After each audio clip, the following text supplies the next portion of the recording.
முதல்ல திரு எடப்பாடி பழனிசாமி அவர்கள் ஒரு 4 ஆண்டு காலம் ஒரு முதல்வராக இருந்தவர் என்ற ஒரு தகுதியையே மறந்துவிட்டு இப்படி ஒரு விமர்சனத்தை திரு செல்வ பெருந்தகை அவர்கள் மீது நூற்றாண்டுகை கடந்த ஒரு காங்கிரஸ் கட்சியின் தலைவராக மாநில தலைவராக இருக்கும் செல்வ பெருந்தகையை ஒரு தரம் தாழ்ந்து விமர்சனம் செய்திருப்பதை முதலில் என்னுடைய கண்டனத்தை பதிவு செய்தேன். ஏன்னா ஒரு ஒட்டு போட்ட சட்டையை போட்டிருப்பவர், அதாவது ஒரு ஏழைகள் என்றால் இலக்காரமா பார்க்கிற அளவுக்கு அவர் பேசியிருக்கிறார் என்றுதான் நான் எடுத்துக்கொள்வேன். பதவிக்காக யார் காலிலும் விழ தயாராக இருக்கும் எடப்பாடி பழனிசாமி ஏற்கனவே விழுந்ததை பார்த்திருக்கோம். வீடியோவிலேயே பார்த்திருக்கோம். நம்ம தவழ்ந்து விழுந்து உருண்டெல்லாம். ஆனால் திரு செல்வ பெருந்தகை அவர்கள் இரண்டு மூணு கட்சிகளில் மாறுவது என்பது ஒரு பெரிய விஷயமே அல்ல. இன்றைக்கு அதிமுக என்பது அமித்ஷா திமுகவாக மாற்றிவிட்டு உட்கார்ந்திருப்பவர் பேசுறதுதான் எனக்கு ஒரு கேலிக்குரிய விஷயமாக இருக்கிறது. இவர் புறக்கணித்ததுக்கு காரணம் தோல்வி பயத்தினால. அது மட்டும் இல்லாம அதிமுக பாஜக கூட்டணி கடந்த தேர்தலை சந்தித்தது 2021 சந்தித்து படுதோல்வி அடைந்தது. அதிமுக பாஜக மற்ற கட்சிகள் எல்லாம் இருந்தது, பாமக தேமுதிக எல்லாம் இருந்து கூட பாராளுமன்ற தேர்தலில் தோத்தாங்க. அதே அணிகள் பிரிந்து இருக்கின்றன. இன்றைக்கு தினகரனா இருக்கட்டும், ஓபிஎஸ் இருக்கட்டும், இவர்களெல்லாம் பிரிந்து நிற்கும் பொழுது இவருக்கு மெகா கூட்டணி வரும்னு 3 தேர்தலா சொல்லிட்டு இருக்காரு. அவர் நாங்கள் மெகா கூட்டணி அமைப்போம் என்று சொல்லிக் கொண்டே இருக்கிறார். என்ன மெகா கூட்டணி அப்படின்னு அவருக்கே தெரியல. ஏன்னா இருக்கிற கூட்டணியில இருக்கிறவங்களே கயந்துகிட்டு போறாங்க, அவர் கட்சியில் இருப்பவர்களே பிரிந்து போய்கிட்டு இருக்காங்க. ஆனா இவர் மெகா கூட்டணி அமைப்போம், தொண்டர்கள் எல்லாம் கவலைப்பட வேண்டாம். இதுல சில சலசலப்பு, இந்த மாதிரி நாங்க 100 தொகுதியில போட்டிடுவோம், 50 தொகுதி கேட்போம், 5 அமைச்சர் கேட்போம், இதெல்லாம் எல்லோருடைய இது ஒரு ஜனநாயகத்துல ஒரு அடிப்படை உரிமை. இது யாரும் பேசலாம், தவறு இல்ல. நீங்க இல்ல, இதே அமித்ஷா அவர்கள் கூட்டணி ஆட்சி என்று சொல்லும் போது ஏன் அதையே ஒரு ஜனநாயக பார்வையாக காங்கிரஸ் கட்சியினர் ஏன் பார்க்கல?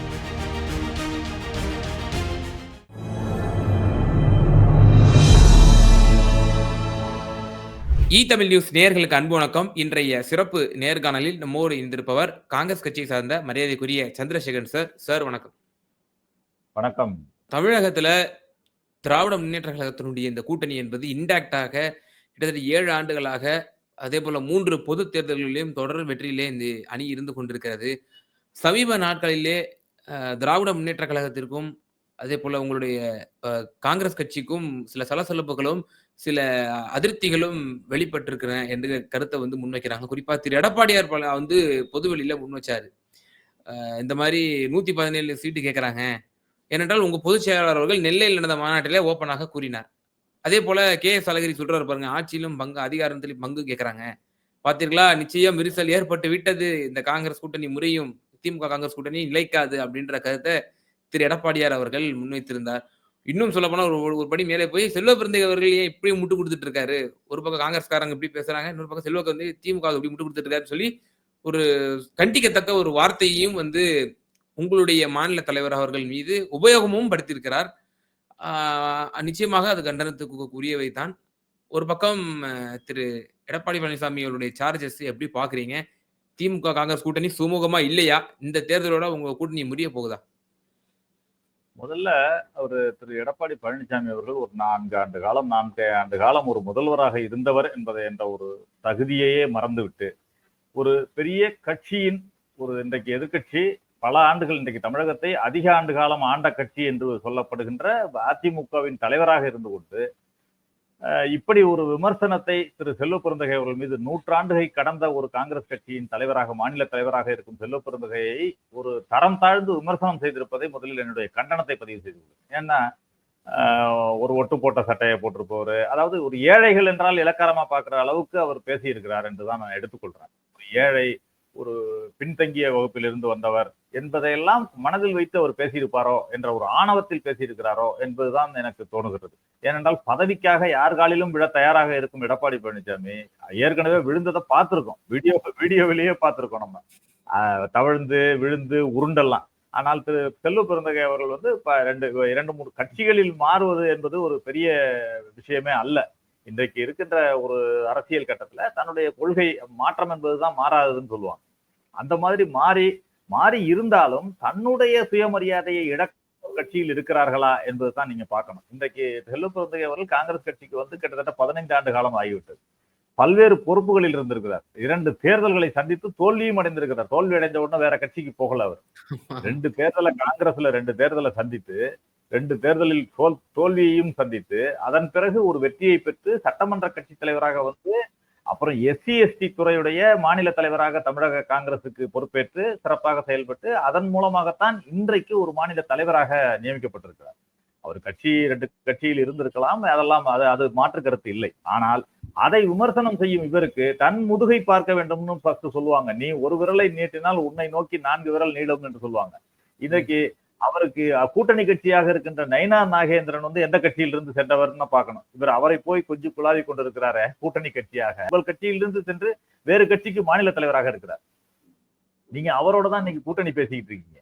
உங்கள் கட்சி பஞ்சாயத்துக்கு டெல்லிக்கு போறீங்க. நம்ம வீட்டுல ஒரு பிரச்சனை நடந்துச்சுன்னா யார்கிட்ட போவோம்? நம்ம மாமா மச்சான்ட்ட தான் போவோம். நம்முடைய உறவினர்கள்ட்ட தான் போவோம். நம்முடைய அப்பா அம்மாட்ட தான் போய் பஞ்சாயத்து பேசுவோம். நம்முடைய மனைவியுடையோ நல்லது வேற யாருடையோ ஒரு பிணக்கு ஏற்பட்டது என்று சொன்னால் நம்முடைய உறவினர்கள்ட்ட தான் போவோம். ஆனால் இவர்கள் தங்கள் கட்சியில ஒரு வட்ட செயலாளர் பிரச்சனை கூட இன்னைக்கு அமித்ஷா தான் வர சொல்லுவார்னு நினைக்கிறேன். அங்க வர சொல்லுங்க நான் பாக்குறேன்னு தான் சொல்லுவார்னு நினைக்கிறேன். ஆக இன்றைக்கு அதிமுக என்பது அமித்ஷா திமுகவாக மாற்றிவிட்டு உட்கார்ந்திருப்பவர் வந்து பேசுறதுதான் எனக்கு ஒரு கேலிக்குரிய விஷயமாக இருக்கிறது. ஏனென்றால் அது இவர்களை பாக்குறதெல்லாம் இல்ல. நீங்க ஒரு கட்சி ஒரு ஒரு அதிமுக பாஜக கூட்டணி இருக்கிறது. கூட்டணி இருக்கும் பொழுது எல்லோரும் தலைவர்கள் எல்லாம் போய் சந்திப்பது, ஒருவரை சந்திப்பதெல்லாம் இயற்கை தான். ஆனா இவர் வந்து அம்மா தெய்வம் என்று சொல்லுகின்ற ஒரு ஜெயலலிதா அவர்களுடைய பெண் என்று மகள் என்று கூறிக்கொண்டு ஒருவர் அவர் போய் அமித்ஷாவை 30 நிமிஷம் சந்திச்சுட்டு வர்றாரு. அவர் வந்து பேட்டி கொடுக்குறாரு. அதிமுகவெல்லாம் ஒன்னா பண்றதுக்கு நான் பேசிட்டு வந்தேன், கோரிக்கையை வச்சுட்டு வந்தேன். யாரிடம் சென்று யார் கோரிக்கை வைப்பது என்பதே தெரியாத அளவிற்கு குழம்பி போயிருக்கிறார்கள் அந்த கட்சியில. அப்படிப்பட்ட ஒரு கட்சியை தன்னுடைய கட்சியில் இருக்கின்ற நூற்றுக்கணக்கான ஓட்டைகளை அடைக்க முடியாமல் பதட்டத்தில் பழனிசாமி உலர்கிறார் என்றுதான் நான் பாக்குறேன். ஒன்று. இரண்டாவது, திமுக கூட்டணியை பத்தி கேட்டீங்க. இவரு நீங்க 7 ஆண்டுகளா தொடர்றதுன்னு சொன்னீங்க. அது உண்மைதான். இன்றைக்கு வந்து நானும் தமிழக அரசியலை பல ஆண்டுகளாக உற்று நோக்கி கொண்டிருக்கிறேன், அரசியலும் இருக்கிறேன்.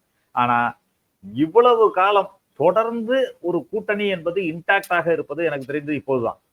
கலைஞர் காலத்தில் கூட கூட்டணி இருந்திருக்கிறது. அதற்கு முன்பு ஜெயலலிதா பல இடங்கள்ல கூட்டணி வச்சிருக்காங்க, எம்ஜிஆர் கூட்டணி வைத்திருக்கிறார், எல்லோரும் வைத்திருக்கிறார்கள். ஆனால் தொடர்ந்து அதுவும் ஒரு கட்சி கிடையாது, கிட்டத்தட்ட 6-7 கட்சிகளை இணைத்து ஒரு இன்டாக்டாக கொண்டு செல்லுகின்ற ஒரு பாங்கு வந்து இந்த முறைதான் இருக்கு. இவ்வளவு லென்த்தியான ஒரு லாங்கான ஒரு கூட்டணின்றது இப்பதான் இருக்குன்றத பாக்குறேன். 7 ஆண்டுகளாக சொன்னீங்க, 3 பொது தேர்தல் சொன்னீங்க.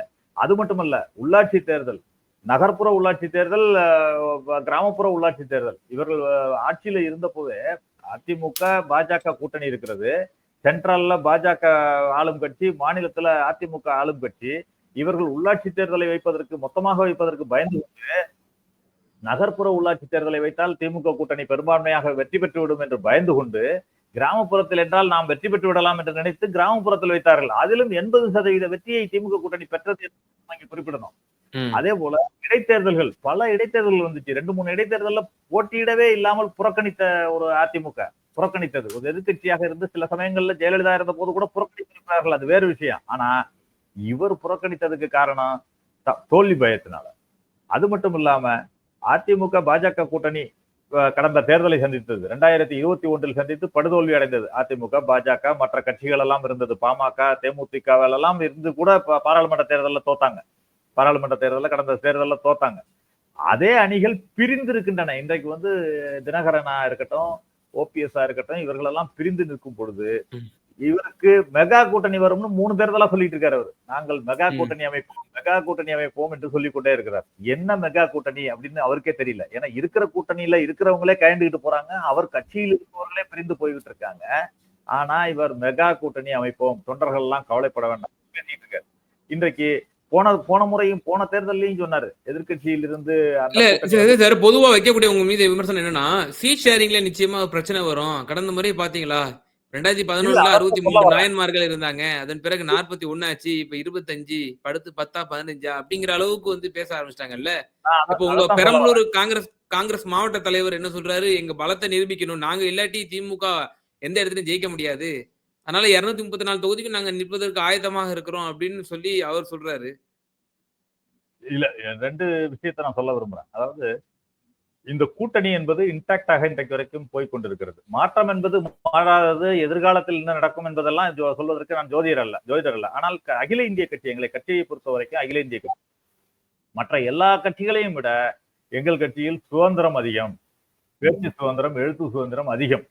ஏனென்றால் நாட்டுக்கே சுதந்திரம் வாங்கின கட்சின்றதுனால நினைக்கிறேன். அதனால எங்களுக்குள்ளேயும் சுதந்திரம் அதிகம். நாங்க பேசுவதற்கான சுதந்திரத்தை எங்கள் கட்சி வழங்கி இருக்கிறது. அதனால் எங்களுடைய விருப்பத்தை பொது வெளியில் தெரிவிப்பது கூட எங்கள் கட்சியில எல்லாரும் தெரிவிப்பாங்க.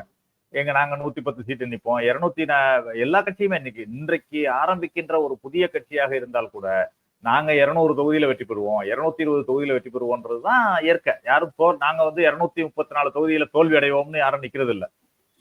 ஆனால் எங்களுடைய கட்சியை பொறுத்தவரை கிட்டத்தட்ட அரை நூற்றாண்டு காலமாக ஆட்சியில் இருந்து வெளியில் இருக்கிறோம். தமிழ்நாட்டை பொறுத்தவரை இன்னைக்கு ஆந்திரால தெலுங்கானால எடுத்துக்கிட்டீங்கன்னா மாறி மாறி ஆட்சி. காங்கிரஸ் கட்சி ஒரு முறை ஆட்சியில் இருக்கும், ஒரு முறை வேற கட்சி ஆட்சியில இருக்கும். கேரளால எடுத்துக்கிட்டீங்கன்னா ஒரு முறை ஆட்சியில இருக்கும், ஒரு முறை வெளியில இருக்கும். கர்நாடகா. ஆனா தமிழ்நாட்டில் மட்டும்தான் தொடர்ந்து 50 ஆண்டு காலமாக ஒரு ஆட்சியில் இல்லாத ஒரு நிலை எங்களுக்கு இருக்கிறது. இத்தனைக்கும் மத்தியில் பல ஆண்டு காலம் தொடர்ந்து ஆட்சியில் இருந்த கட்சியாக இருந்தால் கூட, தமிழகத்தில் எல்லாவற்றுக்கும் முன்னதாக ஆட்சியில் இருந்திருந்த கட்சியாக இருந்தால் கூட 50 ஆண்டு காலமாக தொடர்ந்து ஆட்சியில் இல்லாத ஒரு கட்சியாக இருக்கிறது. வேற கட்சியாக இருந்திருந்தால் கண்டிப்பாக கட்சியே காணாமல் போயிருக்கும். ஆனாலும் இன்றைக்கும் வலுவான ஒரு கட்சியாக, இயக்கமாக இன்றைக்கு தமிழ்நாட்டில் எடுத்துக்கிட்டீங்கன்னா 1, 2, 3 என்று வரிசைப்படுத்தினீங்கன்னா 3வது இடத்துல உங்களுடைய இயக்கம் சட்டமன்ற உறுப்பினர்கள் அளவிலும் சரி, பாராளுமன்ற உறுப்பினர்கள் அளவிலும் சரி, நாங்க தான் 3வது இடத்துல இருக்கோம். அந்த அளவிற்கு ஒரு வலுவான கட்சி. அதுவும் திமுகவோட தயவுல தான் கிடைக்குது. இப்போ உங்களுடைய இதே கடந்த ஆண்டு திரு செல்வ பெருந்தை அவர்கள் அமரர் EVKS இளங்கோவன் அவர்கள் முன்னிலையிலே ஒரு உரை நிகழ்த்துகிறார். நாம் இத்தனை காலம்தான் ஒருவரை சார்ந்து நாம் இருக்க போகிறோம், நாம் நமக்கென்று தனித்துவத்தை உண்டாக்க வேண்டும் என்று அவர் அட்ரஸ் செய்கிறார். அப்பொழுது அவர் குறுக்கிட்டு பேசிய EVKS இளங்கோவன் அவர்கள், நம்ம சிவகங்கை நாடாளுமன்ற தொகுதியில மட்டும் தான் தனிச்சு நின்றா நம்ம ஒரு 1 லட்சம் ஓட்டு வாங்குவோம், மற்ற எல்லா தொகுதியில நம்ம டெபாசிட் இழப்போம் அப்படின்னு சொல்றாரு. 2014ஆம் ஆண்டுல நீங்க தனிச்சு நின்று ஒரு ப்ரூவ் பண்ணீங்க. 4.5% ஓட்டு தான் ப்ரூவ் பண்ணீங்க. வசந்தகுமார் அவர்கள் மட்டும்தான் கன்னியாகுமரியில டெபாசிட் வாங்கினாரு, மத்த எல்லாருமே டெபாசிட் இழந்தாங்க. அப்ப காங்கிரஸ் கட்சியினுடைய இருப்பு அவ்வளவுதானே சார்? அப்ப திமுக சார்ந்து தானே, அப்போ மாநில கட்சிகளுடைய பேராசைட்டுகள தானே காங்கிரஸ் கட்சி இருக்கு. இல்ல, நீங்க கேட்கிற கேள்வி சரியான கேள்வி. ஆனா அதே 2014ஓட சிச்சுவேஷன் பாருங்க. கடைசியில திமுகவும் வெற்றி பெற முடியவில்லை, காங்கிரசும் வெற்றி பெற முடியவில்லை. தனித்தனியாக நின்று இருவருக்குமே லாஸ் தான். நீங்க ஒரு கட்சி என்பது 10% 5% என்பது கிடையாது. 25%ம் 5%ம் சேர்ந்தாதான் 30-35% ஆகும். அப்பொழுதுதான் வெற்றி என்பது கிடைக்கும். வெற்றி என்பது நீங்க இது கொண்டு வாங்க, நெல்லு கொண்டு வாங்க, நான் உமி கொண்டு வரேன், ஊதி ஊதி சாப்பிடலாம்னு சொல்ற கதை கிடையாது. இன்றைக்கு பொறுத்த வரைக்கும் காங்கிரஸ் கட்சி வலுவான இயக்கமாகத்தான் இருக்கிறது. அன்றைக்கு 2014 என்ற சிச்சுவேஷனே வேற. அந்த தேர்தலையே தமிழ்நாட்டில் பேசக்கூடாது. ஏனென்றால் அன்றைக்கு வேண்டுமென்றே ஒரு ஊழலை, இல்லாத ஒன்றை, ஏஜி ஊழல், அதாவது 2G ஊழல் என்று சொல்லி, ஏஜி ஆடிட் சொன்னது என்று சொல்லி தமிழ்நாடு முழுவதும் அது எப்படி தவறாக பரப்பப்பட்டதுன்றதை பார்த்தோம். அந்த குற்றச்சாட்டு எப்படி திமுக காங்கிரஸ் கூட்டணியை பாதித்தது அப்படிங்கிறத பார்த்தோம். அதனால்தான் தோல்வி ஏற்பட்டதே தவிர சாதாரண தோல்வி அல்ல. அந்த தோல்வி என்பது எங்களுக்கு நமக்கு ஏற்பட்ட தோல்வி அல்ல. இரண்டாவது சந்திரசேகரன் அவர்கள் நன்றாக தெரியும், அஇஅதிமுக தனித்து நின்றது. என்டிஏ கூட்டணி எந்த அளவுக்கு எவ்வளவு பெரிய சின்ன சின்ன கட்சிகள் எல்லாம் உண்டு பண்ணி அவங்க தனியா நின்றாங்க. திராவிட முன்னேற்ற கழகம் தனித்து விடப்பட்டது. அவங்க கிட்ட விசிகாவும் மனிதநேய மக்கள் கட்சி தான் இருந்துச்சுன்னு நினைக்கிறேன். அதே போல காங்கிரசும் தனித்து விடப்பட்டது. அப்ப எல்லாரும் நின்றது தானே, தனித்தனியா நின்றதுனால தானே இந்த சூழ்நிலை ஏற்பட்டதுங்கிறதையும் பார்க்க வேண்டியது இருக்கு இல்லையா? ஆமா, அதத்தான் சொல்றேன். நான் தனித்தனியா நிற்கும் பொழுது கடைசியில தனியா நின்ற எல்லோரும் தோல்விதான் அடைஞ்சோம். கடைசியில அது யாருக்கு? அதிமுகவுக்கு தானே. அதிமுக பாஜக கூட்டணிக்கு தானே ஒரு வெற்றியா போக. பாஜக கூட்டணி இல்ல, பாஜக இல்ல, அதிமுகவுக்கு தான் வெற்றியா போக வேண்டிய சூழ்நிலை ஏற்பட்டுச்சு. நீங்க அதுல 2 விதங்களா பார்க்கணும். நீங்க கூட்டணி என்பது ஒருவருக்கொருவர், உங்களுடைய ஓட்டு எனக்கு டிரான்ஸ்பர் ஆகணும், என்னுடைய ஓட்டு உங்களுக்கு டிரான்ஸ்பர் ஆகணும். அதுல ஒரு இணக்கமான சூழ்நிலை ஏற்படணும். நீங்க இன்றைக்கு காங்கிரஸ் கட்சியை பொறுத்தவரை எங்களுக்கு ஒரு ஆசை இருக்கிறது. ஆசை என்பது என்னன்னா, ஆசை இருக்கலாம் அல்லது ஏதோ ஒரு உணர்வு இருக்கலாம். எங்களுடைய கட்சியும் ஒரு ஆட்சியில் பங்கு பெற வேண்டும். தமிழ்நாட்டில் எல்லா இடங்களிலும் இருக்கிறப்ப ஏன் இங்க இருக்கக்கூடாது, ஒய் நாட் அப்படிங்கறத கேள்வி எங்களுக்குள்ள எழுது. இன்னைக்கு இதுல எடுத்துக்கிட்டீங்கன்னா, ஆந்திரால எடுத்துக்கிட்டீங்கன்னா, பிஜேபி சந்திரபாபு நாயுடு தனித்த முறையில ஆட்சிக்கு வந்திருக்காரு. அவருடைய பெரும்பான்மை, தனி பெரும்பான்மை இருக்கிறது.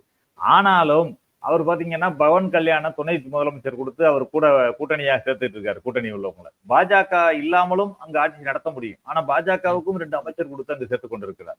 இந்த நடைமுறை இருக்கிறது. அது மாதிரி சில இடங்கள்ல நடந்து கொண்டிருக்கிறது. எல்லா இடங்களிலும் கூட்டணி ஆட்சி என்ற முறை வந்து தொடர்ந்து வந்து கொண்டிருக்கிறது. கேரளால பாத்தீங்கன்னா ஒரே ஒரு எம்எல்ஏ இருக்கிற ஒரு கட்சிக்கு கூட ஒரு அமைச்சர் பதவி கொடுத்து கூட்டணியில் இணைத்து மந்திரி சபையில் இணைத்து கூட்டணியாக வைத்துக் கொண்டிருப்பதை பார்க்கிறோம். இது தொடர்ந்து கேரளால கூட்டணி ஆட்சி சக்சஸ்ஃபுல்லா 5 வருடங்கள் தான் எல்லாமே பூர்த்தி பண்றாங்க.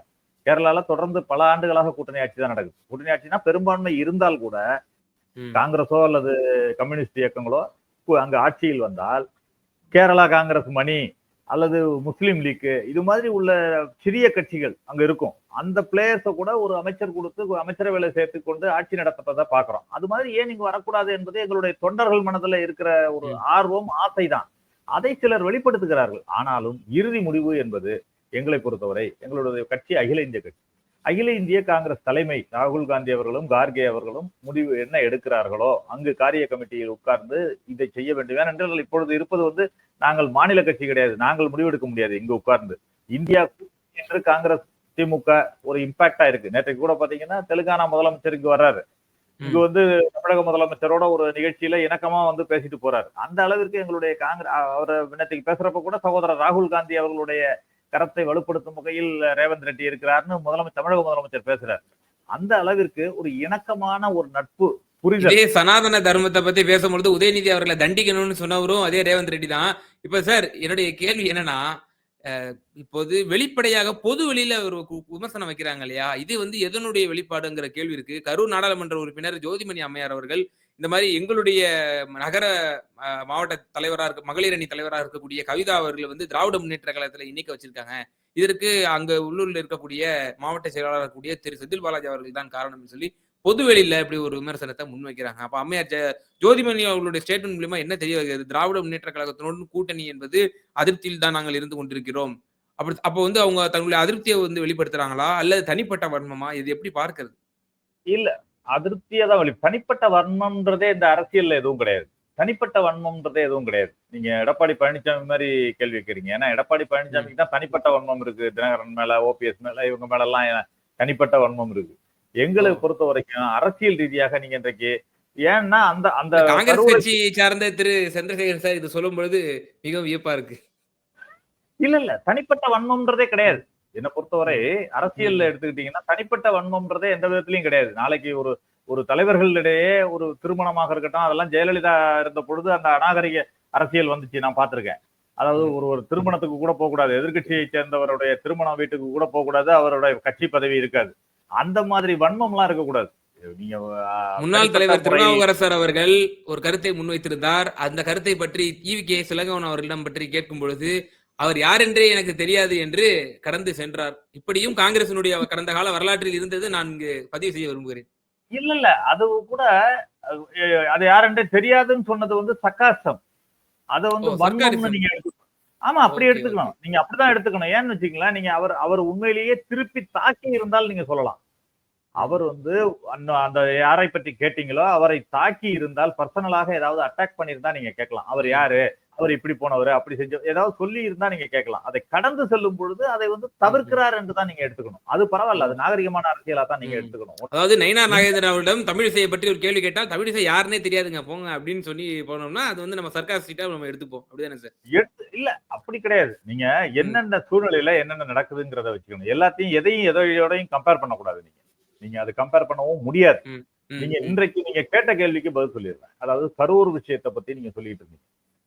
நம்முடைய ஒரு மரபு, ஒரு கூட்டணி கட்சிகள் இருக்கிறப்ப ஒரு அதாவது எதிர்கட்சியாக இருப்பவர்களை வந்து உடைத்து அந்த கட்சியை கூட உடைப்பாங்க, அல்லது அங்கிருந்து உள்ளவர்களை எம்எல்ஏ இருக்கட்டும் அல்லது பதவியில இருக்கட்டும் அவங்களெல்லாம் சேர்த்துப்பாங்க. அதை சேர்த்து கொண்டு நம்முடைய கட்சி வலுவாயிடுச்சுன்னு சொல்லுவாங்க. இதெல்லாம் நடக்கிறது இயற்கை.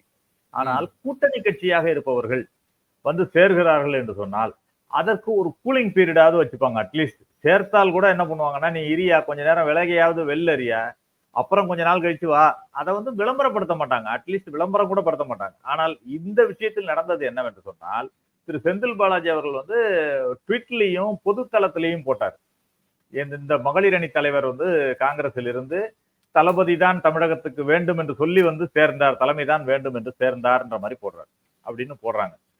இந்த தலைமையில தான் எங்களுடைய கூட்டணியும் இருக்கு. அப்படிங்கிறப்ப அதுலயே ஒருத்தருக்கு ஒருத்தர் பிரித்து அதை சேர்ப்பது என்பது வந்து ஒரு கூட்டணி கட்சிகளுக்குள்ள முரணை ஏற்படுத்தும் அப்படிங்கிறது தான் உண்மை. அதைத்தான் சுட்டிக்காட்டினார்கள். சுட்டிக்காட்டி இன்றைக்கு சொன்ன பிறகு அது நீக்கப்பட்டிருக்கிறது. அவருடைய ட்வீட் இதெல்லாம் நீக்கப்பட்டிருக்கிறது. செந்தில் பாலாஜி அவர்களுடைய ட்வீட் அந்த போட்டதெல்லாம் நீக்கி இருக்கிறது. அவரும் நீக்கி இருக்கிறார். ஏனென்றால் அந்த மகளிர் அணி தலைவரே கிடையாதுன்னு சொல்லி எங்களுடைய கட்சியின் மகளிர் அணி தலைவராக இருந்த ஹசீனா சயீத் ஒரு அறிக்கை கொடுத்தாங்க. அறிக்கை கொடுத்து இது மாதிரி சேர்ப்பது ஆமா இது அவங்க மகளிர் அணி தலைவராக இல்லை, அவர் வேறு யாரோ, அவர் ஏற்கனவே கட்சியிலிருந்து விலகிதான் இருக்கிறார், இப்பொழுது அவரை சேர்த்து விட்டு மகளிர் அணி தலைவர் என்று சொல்வது கண்டனத்துக்குரியது என்று ஒரு வார்த்தையை பயன்படுத்தி அவர் ஒரு அறிக்கை கொடுத்திருந்தார். அதை குறிப்பை போட்டு செந்தில் பாலாஜி அவர்கள் நீக்கிட்டார். அப்புறம் அதே மாதிரி ஜோதிமணி அவர்கள் வெளியிட்ட பிறகு, அறிக்கையை வெளியிட்ட பிறகு குறிப்புன்னு போட்டு அதற்கு அடுத்து திரு ஹசீனா சயீத் இந்த மாதிரி ஒரு இதை தெரிவித்த பிறகு அந்த அவருடைய அமைச்சருடைய பதிவும் நீக்கப்பட்டிருக்கிறது என்பதையும் இங்க தெரிவிச்சுக்கிறேன்றதையும் போட்டிருந்தாங்க அவங்க. அதனால இதுல சில சலசலப்பு, இந்த மாதிரி நாங்க 100 தொகுதியில போட்டிடுவோம், 50 தொகுதி கேட்போம், 5 அமைச்சர் கேட்போம், இதெல்லாம் எல்லோருடைய இது ஒரு ஜனநாயகத்துல ஒரு அடிப்படை உரிமை. இது யாரும் பேசலாம், தவறு இல்ல. நீங்க இல்ல இதே அமித்ஷா அவர்கள் கூட்டணி ஆட்சி என்று சொல்லும் போது ஏன் அதையே ஒரு ஜனநாயக பார்வையாக காங்கிரஸ் கட்சியினர் ஏன் பார்க்கல? ஏன் நாங்க பாக்குறோமே, அமித்ஷா அவர்கள் சொல்லட்டும். அத இவர் பதில் என்ன சொல்றாரு தானே, இவர் இல்லைன்னு சொல்றாரு. நீங்க எடப்பாடி பழனிசாமி நான் தனித்தே ஆட்சி அப்படிங்கிறாரு, அவர் கூட்டணி ஆட்சிங்கிறாரு. இதுல 2 விதமா பார்க்கணும். இது 2 பேருமே தலைவர். இன்னைக்கு அமித்ஷாவும் எடப்பாடி பழனிசாமியும் ஒவ்வொரு கட்சியினுடைய முடிவை எடுக்கக்கூடிய தலைவர்கள். ஆனால் இப்ப நான் பேசலாம், 100 தொகுதி இருக்குன்னு சொல்லி நான் பேசினா என்னுடைய பேச்சு இந்த கூட்டணியை பாதிக்காது. திரு அழகிரி அவர்கள் முன்னாள் தலைவர் தான், அவர் பேசினால் அந்த கூட்டணியை பாதிக்காது. அது பத்திரிகை செய்தி. எங்கள் தொண்டர்களுக்கு மகிழ்ச்சி, இவ்வளவுதான். எங்களுக்கு தொண்டர்களுக்கு மகிழ்ச்சியை, ஆர்வத்தை இதெல்லாம் ஏற்படுத்தக்கூடிய ஒரு செய்தி. ஆனால் முடிவை எடுக்கக்கூடிய ஒரு கட்டத்தில் இருப்பவர்கள் யாருன்னா தமிழ்நாடு மாநில காங்கிரஸ் தலைவராக இருக்கக்கூடிய செல்வ பெருந்தகை. அவர் கூட முடிவு எடுக்க முடியாது. அவர் ப்ரப்போசலா தான் கொடுக்க முடியும். இவர் கூட செல்வ பெருந்தகை அவர்கள் கூட நம்ம இந்த தடவை இவ்வளவு தொகுதிகள் கேட்கலாம் என்ற ஒரு ப்ரப்போசலை அகில இந்திய தலைமையிட்ட தான் கொடுக்க முடியும். ஆக முடிவை எடுக்கக்கூடிய நிலைமையில் இருக்கின்ற திரு ராகுல் காந்தி அவர்களோ அல்லது கார்கே அவர்களோ பேசினால் இந்த விவாதத்துக்கு ஒரு அர்த்தம் இருக்கும். நம்ம இது மாதிரி உடைந்து விடும், இந்த கட்சி இன்னைக்கு இவ்வளவு 100 சீட் அவங்க கேட்க ஆரம்பிச்சிட்டாங்க, அதனால அப்படின்னு சொல்லலாம். ஆனால் இன்றைக்கு நாங்கள் பேசுவது என்பது எங்களுடைய தொண்டர்களுடைய மனதில் இருக்கின்ற ஒரு எண்ணத்தை, அடிப்படையை குறிப்பிடுகிறோம். அதுதான் இன்றைக்கு நடந்து கொண்டிருக்கிறது. அதனால் நாங்கள் வெளியே போயிட்டு இன்றைக்கு யாராவது நாங்க அதே திரு அழகிரி அவர்கள் பேட்டியிலேயே கடைசியில குறிப்பிடுறாரு, திமுகவும் காங்கிரசும் நம்பிக்கையில் உள்ள ஒரு பார்ட்னராக கூட்டணியாக தொடர்கிறது, தொடர்ந்து வெற்றி கூட்டணியாக தொடரும்ன்ற வார்த்தையும் குறிப்பிடுறாரு. அப்படிங்கிறப்ப கூட்டணியில கேட்கிறோம் நாங்க. ஏன் திருமாவளவன் அவர்கள் கூட அவர்கள் கட்சியில கூட கேட்டாங்க, நாங்க கூட்டணி ஆட்சி நாங்கள் கேட்க கூடாதா, அமைச்சரவையில் இருக்கக்கூடாதா, அதிக எண்ணிக்கையில் போட்டிடுவோம் அப்படின்னு திருமாவளவன் அவர்கள் சொன்னாரு. இப்ப புதுசா கம்யூனிஸ்ட் கட்சியின் தலைவராக பொறுப்பேற்றிருக்கக்கூடியவர் சொன்னாரு. எல்லாரும் தான் சொல்லிட்டு இருக்காங்க. அப்படி இருக்கிறப்ப இது ஒரு கூட்டணி கட்சிக்குள்ள ஒரு ஆரோக்கியமான ஒரு விவாதமாகத்தான் எடுத்துக்கணும். அதில் எந்த தவறும் இல்லை என்பதுதான் என்னுடைய கருத்து. சோ அப்போ இந்த தேர்தலிலும் இன்டாக்டாக திமுகவுடன் கூட்டணியோடு தான் இந்த தேர்தலை சந்திக்கும்னு சொல்லி அறுதிட்டு உறுதிப்பட கூறிடுறீங்க? இல்ல, அதான் சொல்றேனே, இன்று வரை கூட்டணி தொடர்கிறது.